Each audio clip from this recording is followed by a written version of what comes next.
जय जिनेंद्र भाइयों और बहनों, अशुद्धि के दिनों में स्त्रियों को 3 दिन तक कोई भी धार्मिक प्रतीकों को नहीं देखना चाहिए, चाहे वो पारस चैनल हो या जिनवानी चैनल या कोई भी चैनल। आप जब उन कार्यक्रमों को देखते तो क्या देखते? चित्र देख रहे हैं कि कार्यक्रम देख रहे हैं? बोलो। आप शंका समाधान घर बैठे देखते तो क्या दिखता है? कोई प्रोग्राम देख रहे हैं कि महाराज को देख रहे हैं? महाराज को देख रहे हैं। तो आप कैसे देखेंगे? 3 दिवस तक पूर्ण शुद्धता का पालन करना चाहिए। हाँ, वॉइस सुन सकते हैं तो ऐसे दिनों में क्या करें? अपने टीवी की स्क्रीन पर एक पर्दा लगा दें, एलसीडी रहती है, उस पर एक पर्दा लगा दें और शांति से सुने। नमोकार मंत्र की मानसिक जाप आप कर सकते हैं। जो पाठ विनती आपकी आती है उसका बिना उच्चारण के आप स्मरण चिंतन कर सकते हैं। बाकी कभी भी 3 दिनों तक मेरी राय में मुनिराजों और 24 तीर्थंकर भगवंतों की छवि का अवलोकन नहीं करना चाहिए।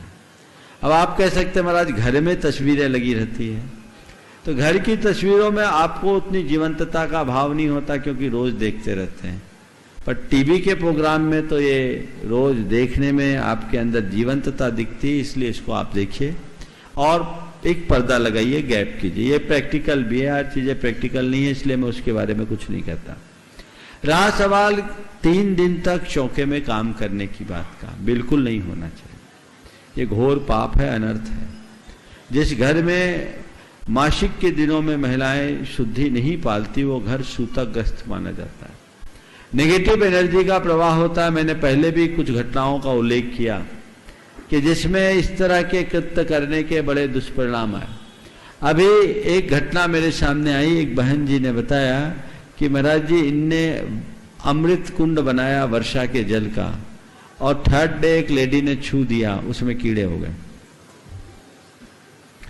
सालों से वो अमृत कुंड, लेकिन 3rd डे छुआ और अशुद्ध हो गया, उसमें कीड़े हो गए, जिसमें सालों से करीब 10 साल से अधिक हो गया था उस कुंड को, और उन्हें छू लेने के कारण वो अशुद्ध हो गया।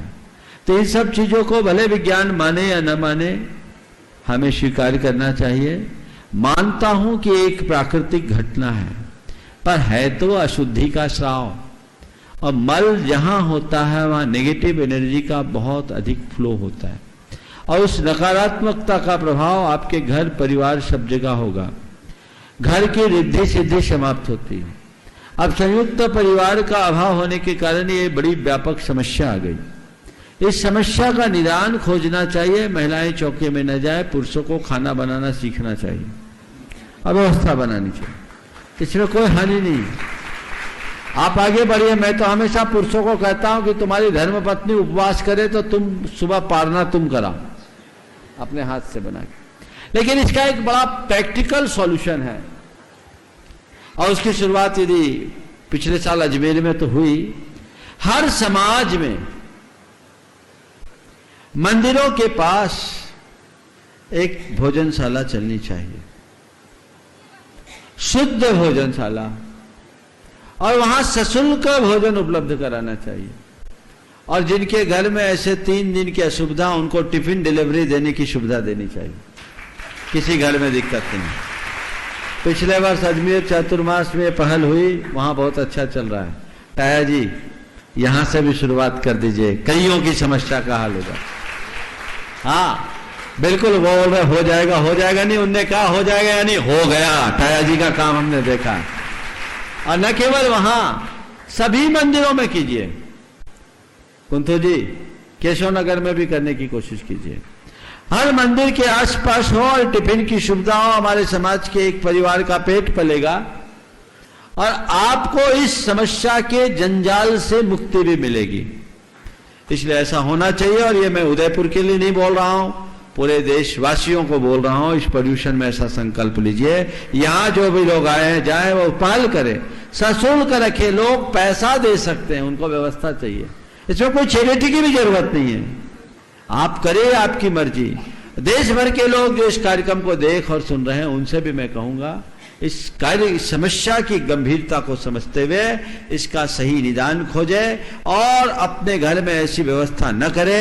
जिस घर में ऐसी अशुद्धि है उस घर में चौका भी नहीं लगना चाहिए। चौका तभी लगना चाहिए जब पूरे चौके को पुनः शुद्ध किया जाए।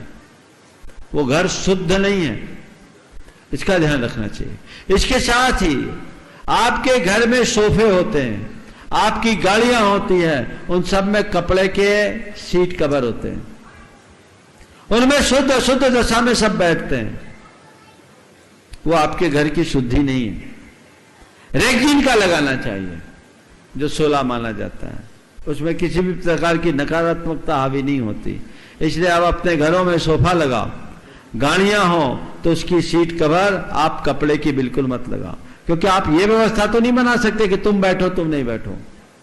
सावधानी रखनी चाहिए, इस प्रमाद का निवारण होना चाहिए। मैंने एक वो डॉक्टर वाला उदाहरण दिया था बहुत पहले, आज फिर नहीं दोहरा रहा हूं कि कैसे उसे उल्टियां होती थी और घर की शुद्धि करने के बाद उसकी उल्टी दूर हो गई। ऐसे अनेक उदाहरण हैं। कई लोग इसके भुक्तभोगी होंगे, कई लोग हम लोगों तक पहुंचाए नहीं। यदि कोई ऐसे और किस्से आए तो जरूर पहुंचाए, ताकि लोग इसमें जागरूक हो सके, इसके दुष्परिणाम से बचा जा सके।